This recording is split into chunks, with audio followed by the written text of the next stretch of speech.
මම අද ඇවිල්ලා ඉන්නේ චෙච් රිපබ්ලික් වලට.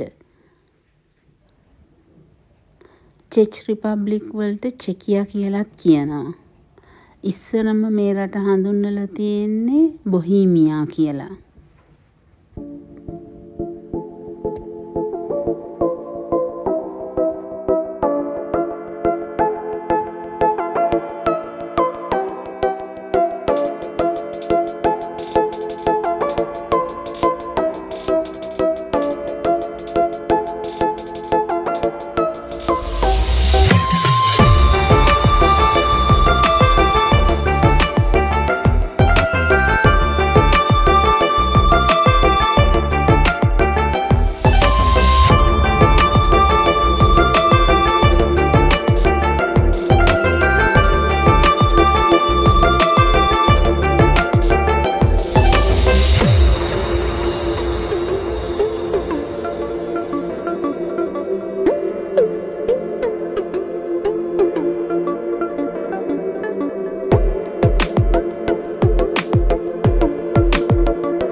මේ තියෙන්නේ චෙච් රිපබ්ලික් වල බ්‍රූනෝ කියන ටවුන් එක.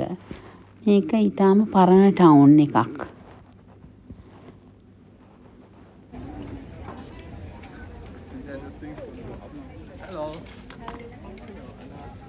Hello.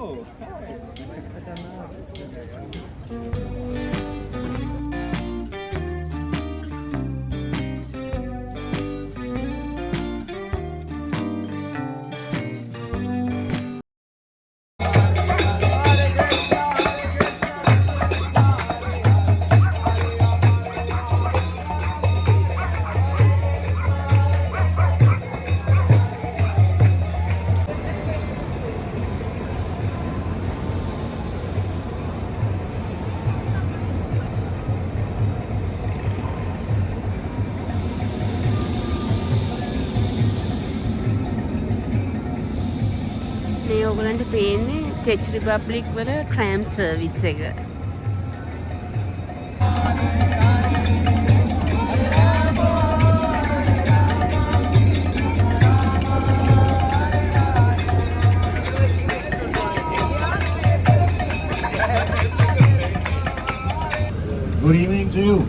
to Prague. Welcome to Czech Republic, of course. As you heard Rudy, my name's Jan. Jan is the spelling and Jan is the pronunciation. I believe that the English translation of my name is going to be John. So you can call me however you like, with some certain limitations, of course. But our guests usually call me by one of these names. So I'm the one who should make sure that you are not going to get lost in the streets of Prague. Right? I'll be with you tonight on this Prague by Night experience, and then I'll be with you tomorrow as well. In the morning, as you know, we'll be doing the included sightseeing through the Prague Castle district, which is nearby. You know, we're going to walk through the castle area. The major highlight of that castle district is definitely that it's called Saint Vitus Cathedral. You know, Saint Vitus Cathedral. That's where I will be torturing you with the story of the patron saint of the Czech people, who is actually buried within that cathedral. Any idea who's the patron saint here? Was a good guess. I mean, the cathedral is called Saint Vitus, so it would seem logical, but actually the cathedral has a name, but a different person is buried there. We have Saint Wenceslas. You know, we have the guy who you keep singing about in that Christmas carol about good King Wenceslas. So that's going to be the story I'll be telling you tomorrow in the cathedral, and then we'll go to the city center, Jewish quarter, finishing in front of the astronomical clock. That's going to be tomorrow, and then, as you know, tomorrow afternoon, this time is going to be from 2 until 4 o'clock in the afternoon. There's going to be some Titanic experience, which is officially it's called the lunch cruise. All right, so I'll be on that lunch cruise with you as well. Now, as for the Prague by Night, what we are doing now, let me tell you what's the plan here. Now we are on the way to the top of that hill, which is somewhere over here.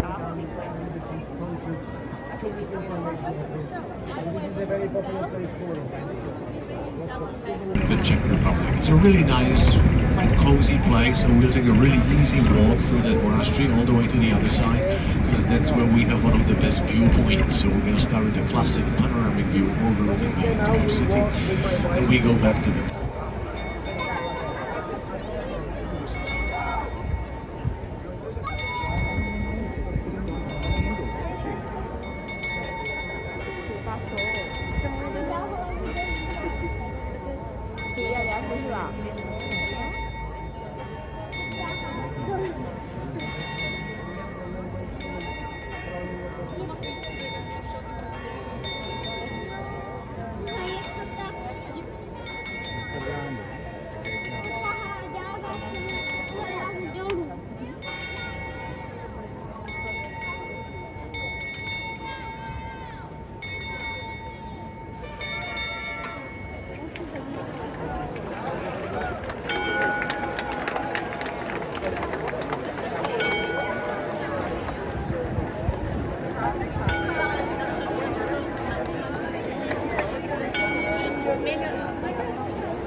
Good evening to you. Welcome to Prague. Welcome to Czech Republic, of course. As you heard Rudy, my name's Jan. Jan is the spelling and Jan is the pronunciation. I believe that the English translation of my name is going to be John. So you can call me however you like, with some certain limitations, of course. But our guests usually call me by one of these names. So I'm the one who should make sure that you are not going to get lost in the streets of Prague. Right? I'll be with you tonight on this Prague by Night experience, and then I'll be with you tomorrow as well. In the morning, as you know, we'll be doing the included sightseeing through the Prague Castle district, which is nearby. You know, we're going to walk through the castle area. The major highlight of that castle district is definitely that it's called Saint Vitus Cathedral. You know, Saint Vitus Cathedral. That's where I will be torturing you with the story of the patron saint of the Czech people, who is actually buried within that cathedral. Any idea who's the patron saint here? Was a good guess. I mean, the cathedral is called Saint Vitus, so it would seem logical, but actually the cathedral has a name, but a different person is buried there. We have Saint Wenceslas. You know, we have the guy who you keep singing about in that Christmas carol about good King Wenceslas. So that's going to be the story I'll be telling you tomorrow in the cathedral, and then we'll go to the city center, Jewish quarter, finishing in front of the historical pub. That's going to be tomorrow, and then as you know, tomorrow afternoon, this time is going to be from 2 until 4 o'clock in the afternoon. There's going to be some Titanic experience, which is officially it's called the lunch cruise. Alright, so I'll be on that lunch cruise with you as well. Now, as for the Prague by Night, what we are doing now, let me tell you what's the plan here. Now we are on the way to the top of that hill, which is somewhere ahead of us. We get to the edge of the historical center of Prague, which actually starts with one of the oldest monasteries in the Czech Republic. It's a really nice, quite cozy place, and we'll take a really easy walk through that monastery all the way to the other side, because that's where we have one of the best view points. So we're going to start with the classic panoramic view over the entire city, and we go back to the coach. Martin will take us to the city center, because it's called Prague by Night. It's all about the illuminations and highlights of the city being illuminated. Still, you know, this time of the year it is still getting dark and a little late, which means we need to kill some time. The best way how to kill some time is to go to the pub. So we'll go to the pub. Together, ladies and gentlemen. We have to go to the pub because it's mentioned in the paperwork. It's a part of this program, so we have to go there. That's where you will have some refreshments. There is actually one soft drink included, but no worries, because beer and wine is still considered as a soft drink. So you'll be able to you can have a beer, wine, coffee, tea, whatever you like, a glass of wine, anything like that. There's gonna be some live music in that pub as well. But don't get too excited, live music will be represented by one accordion player, alright? But the one we have tonight is one of the best accordion players I've ever met in Prague. That's the man who can perform all kinds of melodies, you know. So you get your vocal cords ready. There might be some singing here, so don't hesitate to show us how good singers you are. The usual stuff, you know. It could be like a long way to Tipperary, roll out the barrels, possibly waltzing Matilda. So do not hesitate to show us how good singers you are. And then once we get refreshed in that pub, we'll take a walk over Charles Bridge. You know, because once you are in Prague, it's a real must to take a walk over this famous bridge that is connecting two parts of the city for more than 600 years. You know, considering it was established in 1357.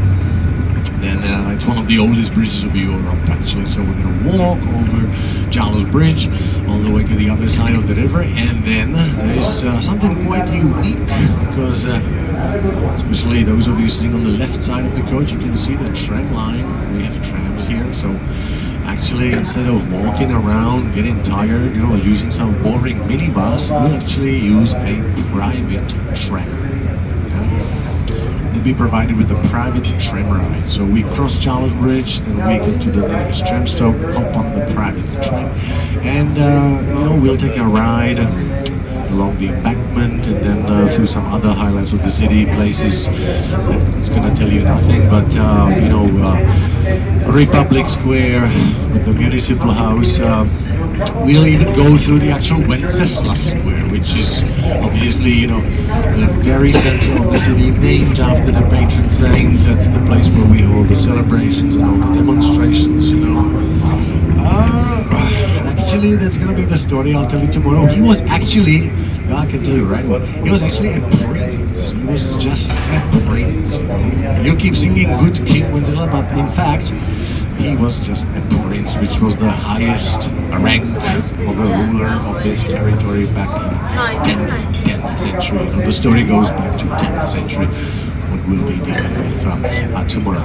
Yeah, so we're gonna go through the Wenceslas Square, Charles Square, other places. We'll be using those headsets. I'll be on the microphone with the transmitter, providing commentaries. And obviously, because we have tram stops pretty much everywhere. There's a tram stop near the hotel, so the tram will drop us off just a few minutes away from your hotel. So that's the plan here, ladies and gents. This is not Prague by night. This whole thing I was talking about, this is going to take about 6.5 or 7 hours, something like that. The expected arrival back to the hotel is about 2:30 or 3 o'clock in the morning, so definitely something to look forward to, alright? I was just teasing you a little bit, testing your attention. Okay, don't believe me on this one, alright? The usual duration of this one is about more or less 3 hours. Yeah, but the only walk of the night, I can promise, the only walk is going to be through the monastery now and back to the coach, and then walking over Charles Bridge. The rest will be tram ride, super easy. All right. Ladies and gentlemen, we might be crossing the streets here and there, especially tomorrow on the included sightseeing. Just to tell you, obviously it does work here pretty much the same way, just like anywhere else around the world, which means cars are supposed to give way to the pedestrians, But then we have this, there's one, it's a kind of strict exception in the city, and that's the actual tram again, The tram doesn't have to give way to anything or anyone, So when there is a pedestrian crossing without any traffic lights, the hierarchy of traffic is going to be trams, people, cars. That's how it works without the traffic lights. When there is a traffic light, obviously then it's super easy, it's a red and green light for the pedestrians. But that's another thing I need to let you know about. The intervals of these traffic lights for the pedestrians here in Prague, the intervals are usually pretty short. This is how they keep the population fit in the city, Sometimes the green man hangs in there only for like 3-4 seconds only. So when we are crossing the street somewhere with the traffic light, then once you see the green light, just run for your life, because it's the only way out to cross the streets in the city. Alrighty, that's about it, ladies and gents. Listen, they actually call us local specialists. I'm not a tour guide, right? My first name is local and my last name is specialist. Still like a tour guide. I'm not carrying any colorful umbrella with me, or some tour guys, they have these kind of, they have these antennas with some teddy bears on the top. I don't have that one either, but I'm not that small. You will see, so it's gonna be easy to follow, alright? Plus, as you can see, the top of my head shines pretty well, so that's gonna be an orientation point from now on, alright? I'll kindly ask you, have the headsets ready? Yeah, turn those audio devices on. You can leave all the stuff behind, just bring your mobile phones and cameras so you can take pictures. We'll be back on the coach in about 20 minutes. Please have the headsets ready and meet me outside. Thank you.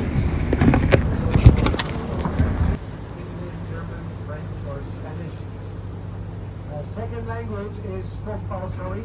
Czech children, they start with second language studies already in the first class of primary school. So they start when they get 6 years old, and then usually they have all 9 years of second language studies throughout the primary, and very often they have another 3 or 4 years throughout the secondary school. So finally it can be some 12 or even 13 years of second language studies. It's a very intensive program, what we have here for our kids.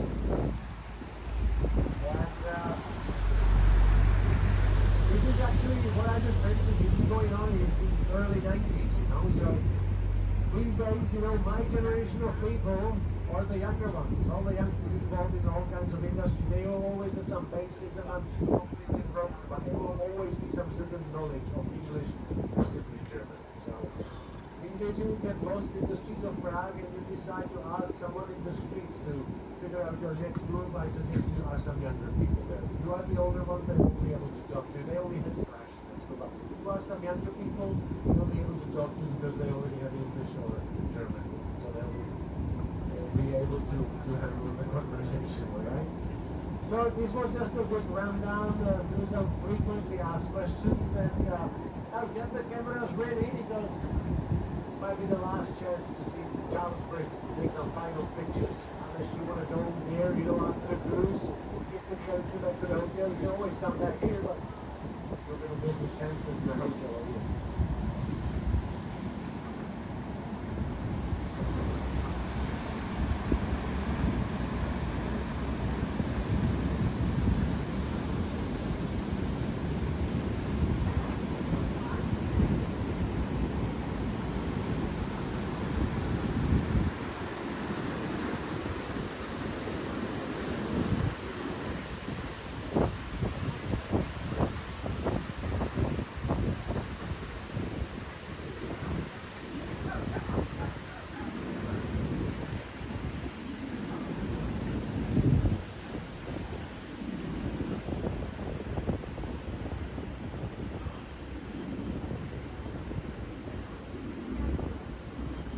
This is the very reason we have to navigate through the actual lock. You know, this is the artificial, it's a man-made water step.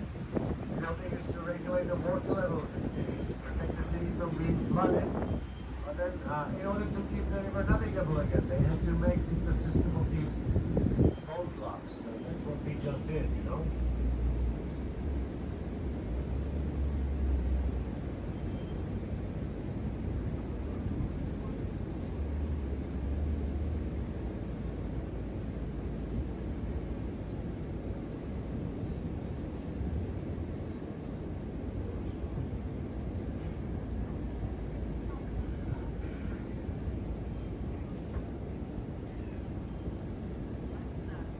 So here's the bridge again.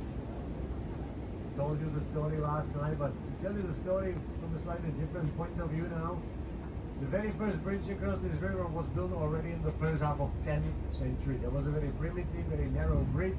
The initial bridge was made of wood, you know, and that bridge, the wooden bridge was connecting two major settlements in the area. Somewhere on the right side of the river, somewhere in the same position where we have the old town square with the astronomical clock. There used to be a little village out there, and based on the historical evidence, we know that already back then, that little village out there was actually called Prague. So since I'm talking about the first half of 10th century, 900 something, we can claim very easily today that the city of Prague is more than 1,000 years old, alright? There's a little village out there. Then on the other side of the river, there used to be the very first Jewish settlement. That's what I told you this morning. The Jewish population is one of the oldest settlements in the area. So the wooden bridge was connecting the little village of Prague with the Jewish settlement on the other side. The bridge was made of wood, so it was taken down by floods in the first half of the 12th century. Then they built the second one, which was already made of stone.